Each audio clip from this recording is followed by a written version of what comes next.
Julia fait sa demande de RSA en ligne. Elle peut se faire accompagner dans les espaces multiservices de la CAF par les partenaires relais ou encore les maisons France Service si elle a du mal à faire sa demande seule. Au titre de sa demande, elle remplit le recueil de données socio-professionnelles qui servira pour son orientation. Un technicien de la CAF reçoit la demande de Julia via caf.fr. Il traite sa demande, ouvre les droits de Julia, son dossier est mis à jour.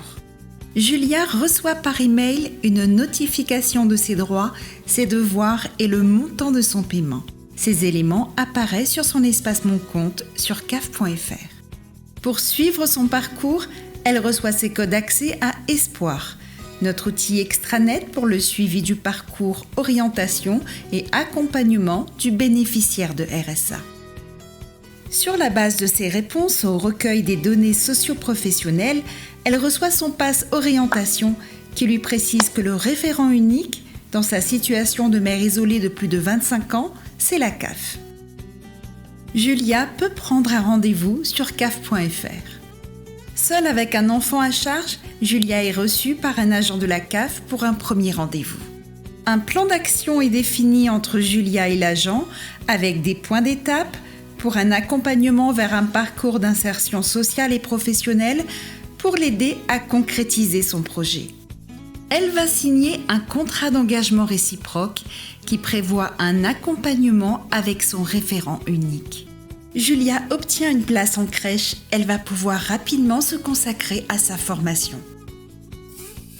Alain aussi a fait sa demande de RSA en ligne. Sa situation est difficile à évaluer sur la base de ses réponses au questionnaire de recueil de données socio-professionnelles.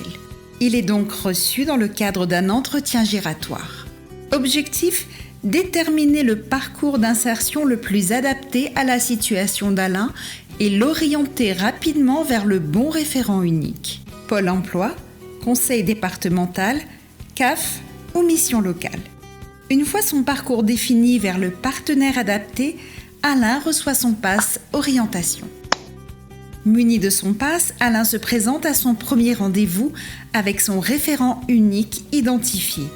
Ce sera le Pôle emploi car il a exprimé qu'il est disponible pour reprendre un emploi. Les engagements d'Alain sont finalisés avec son référent unique dans un contrat d'insertion. Pour lui, ce sera un projet personnalisé d'accès à l'emploi. Il est reçu pour un entretien de diagnostic de situation afin de déterminer les actions prioritaires nécessaires à la mise en œuvre de son parcours d'accompagnement. Attention, si Julia et Alain ne respectent pas leurs obligations et s'ils ne s'impliquent pas dans leur parcours afin de concrétiser leur projet, des sanctions peuvent être prononcées par le directeur de la CAF sur l'avis de l'équipe pluridisciplinaire. L'équipe pluridisciplinaire pourra également acter la réorientation des bénéficiaires du RSA si leur situation ou leur projet évolue. Le parcours d'insertion de Julia et Alain doit les amener vers une formation ou un emploi pour pouvoir sortir du RSA. Pour aider au mieux Julia et Alain, le référent unique pourra s'appuyer sur son réseau de correspondants et partenaires. Julia suit sa formation qui lui permettra bientôt d'intégrer le marché du travail. Alain a trouvé un emploi. Accompagnés, ils ont réussi à concrétiser leur projet de vie.